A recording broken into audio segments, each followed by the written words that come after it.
Dr. Abdullahi Umar Ganduje, thank you so much for agreeing to speak with us.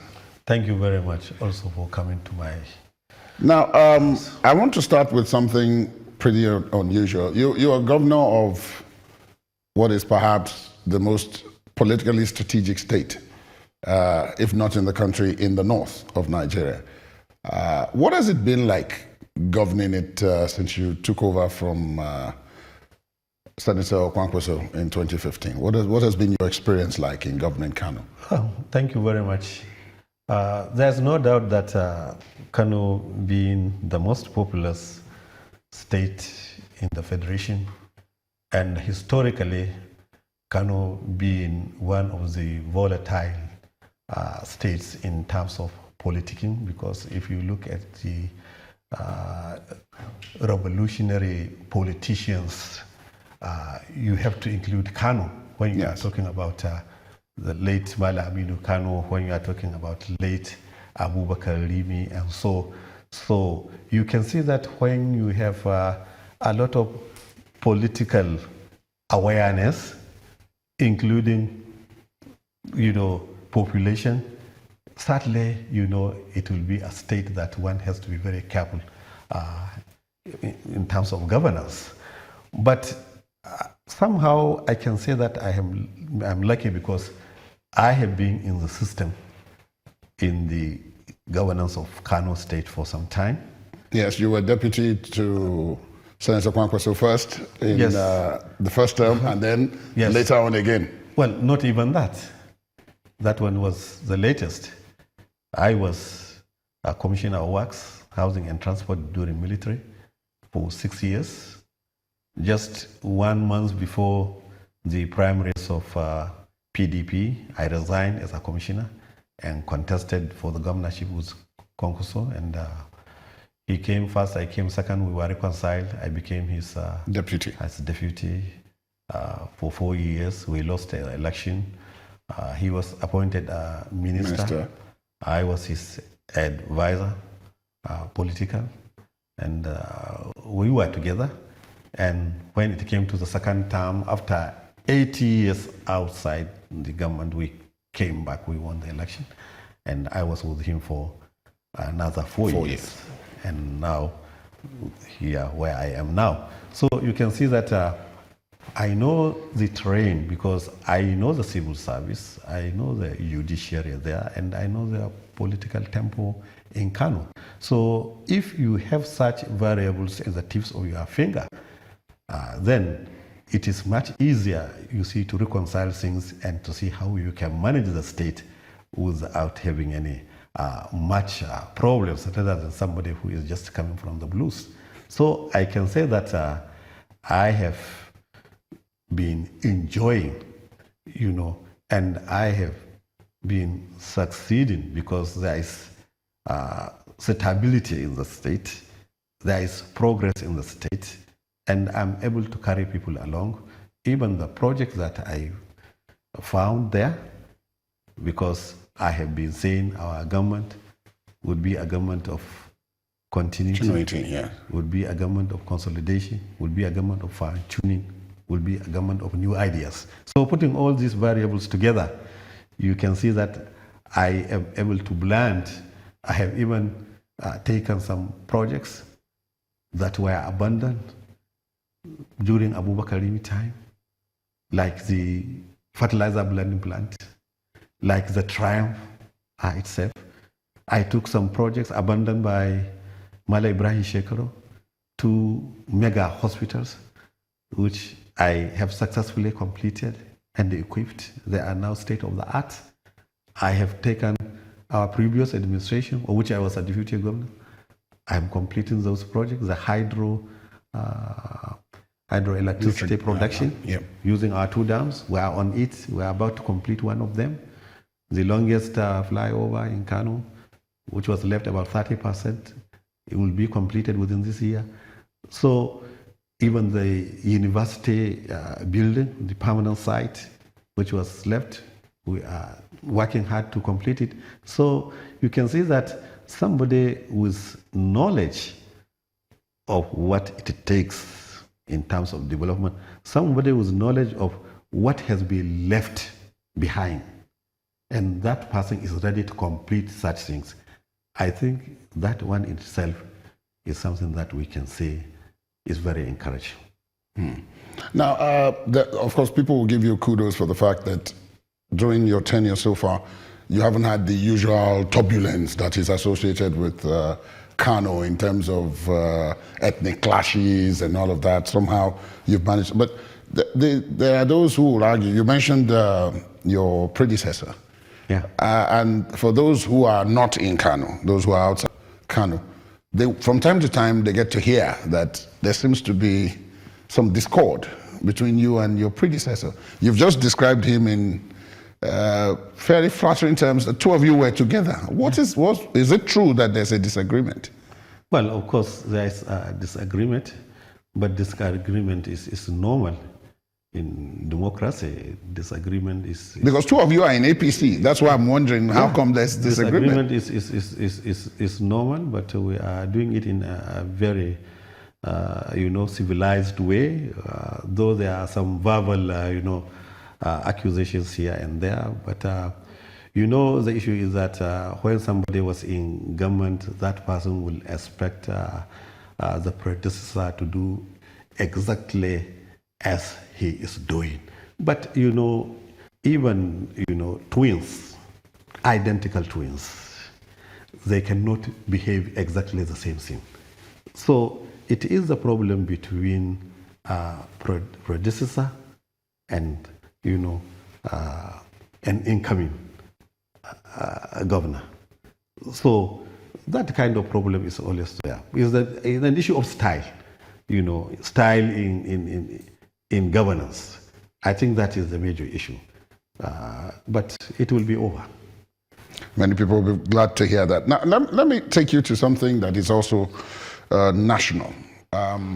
You were the one governor who, at the very height of the farmers, headsmen, clashes over land and all that in various states across the country, you issued an open invitation. You said, let them all come to Kano, that there's enough land in Kano and that you would provide the necessary infrastructure and facilities. Of course, there are people who pointed out that Kano stood to gain a lot if all the headsmen moved to Kano, that you would have a monopoly over the production and supply of meat and dairy, and that you could hold the rest of the country to ransom.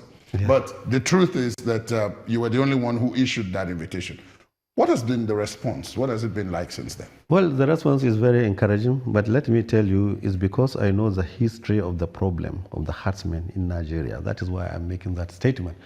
You see, in those years, farmers were inviting herdsmen to come to their farm and spend some time, so that the manure from the animals is increasing agricultural production. That was the beginning, and that is how some of the herdsmen have been in the central part of Nigeria for many years, because in those days they were invited to come, so that there is a symbiotic relationship. While their animals are will be able to have the grass to feed on, and the farmers will have the manure, because there was no modern manure production at that time. But now, since land is reducing and the farmers are in the increase, now the problem has started. So, and also, I know there are 3 different types of herdsmen in Nigeria. The first, which we have the major problem, are the herdsmen that are coming from ECOWAS, West African countries. Because of the climate change in that part of the country, they move to Nigeria, they move to central Nigeria, to the southern part of Nigeria, and they come in with thousands of cattle. Even though in those days, when the climate was favorable in those areas, they were not coming to Nigeria, and the so-called, grazer routes were adequate enough to accommodate our cattle in the country. Yes, if you limited it to just the country. The country. But since you are coming in thousands, our cattle route can no longer contain such a huge number of cattle. So we have that group of herdsmanship who come seasonally and go back. Now, the second one is those herdsmen that are now in the central part of Nigeria who are considered as strangers. There's no doubt that they came and met some indigenous population, and they are there now. And because of the scarcity of land, farming land, you get that natural conflict, which is very, very difficult to solve unless there is a lot of advocacy, unless there is a lot of intervention by government to create this issue of ranching and something like that. But an enabling environment has to be provided for the ranching. Now, another class of herdsmanship is that of those who are domesticated. They are in their houses, especially in the northern part of Nigeria. They are in their houses. They go within the town. They do the herdsmanship and come back. Their animals go to the rivers and come back, and that is another herdsmanship which does not constitute any problem. So, since now the issue is becoming more and more complicated, and in Kano State we have the Falgore forest, which is as big as the Sambisa forest, if I can put it that way. And instead of allowing that forest to be a den of criminals like Boko Haram, like kidnappers, armed robbers, we have succeeded in convincing the army to do their military training in the forest. Now they are doing it, and we shall provide some additional facilities for them. So, and that forest has got a number of rivers and streams. Now we are making a feasibility study with the topography to see how we can come up with facilities that will accommodate some herdsmen. Already there are some herdsmen inside the forest now. So, and also we have other forests within the state which we are developing. We are providing boreholes, and also we provided modern facilities for cattle breeding. That is the artificial insemination centers. We have 2 artificial insemination centers which are well equipped.